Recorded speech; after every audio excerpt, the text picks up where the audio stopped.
शरद पवार यांच्या भेटीनंतर आता मराठा आंदोलक सध्या मातोश्रीवर दाखल झाले आहेत।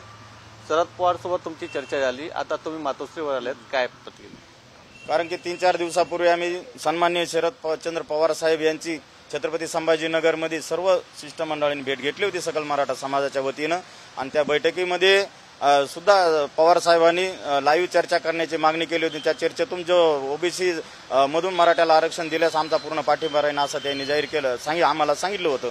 त्याच अनुषंगाने आज आम्ही मातोश्रीवर सन्माननीय उद्धवजी ठाकरे साहेब यांच्या भेटीसाठी आलेलो आहे, तर त्यांना सुद्धा त्याच पद्धतीने आम्ही निवेदन देणार आहोत।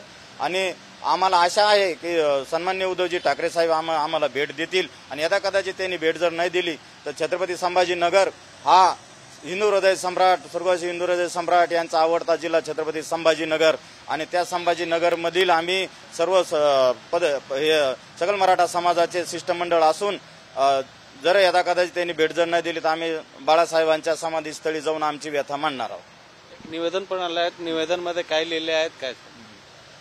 या निवेदनामध्ये मराठ्यांना ओबीसीतून सरसरळ आरक्षण द्या अशाचे निवेदन आम्ही विरोधी पक्ष आणि सत्ताधाऱ्यांना सगळ्याला देणार आहोत। विशेष म्हणजे आमच्या गळ्यामध्ये तुम्ही बघू शकता 10वीच्या टीशा लटकलेल्या आहेत, कारण की सरकार म्हणतंय 54 लाख नोंदी सापडल्या, पण मराठवाड्यामध्ये सर्वात कमी नोंदी आहेत, आणि मराठवाड्यामध्ये सर्वात जास्त दुष्काळामुळे याच्यामुळे आत्महत्या जास्त आहेत, आणि आतापर्यंत मराठा आरक्षणासाठी 350च्या वर मराठा बांधवांचं बलिदान दिलेलं आहे, आणि त्या बलिदानावर सर्व राजकीय पक्ष मिळून फक्त मताची पोळी भाजत असून आम्ही आज मुद्दाम होऊन आमच्या टिशा गळ्यात अडकून आलो होतो। आमची जात मराठा आहे पण आमची नोंद नाहीये, ह्या भेटलेल्या नोंदीच्या आधारे आम्हाला सरसकट मराठ्यांना कोण याचं ओबीसीतून आरक्षण द्यावं याच मागणीसाठी आम्ही इथं आलेलो आहे।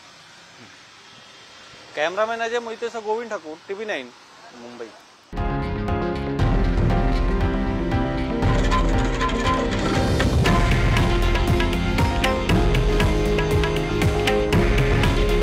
हे आहे देशातील नंबर 1 न्यूज नेटवर्क आणि आपण पाहत आहात TV9 मराठी।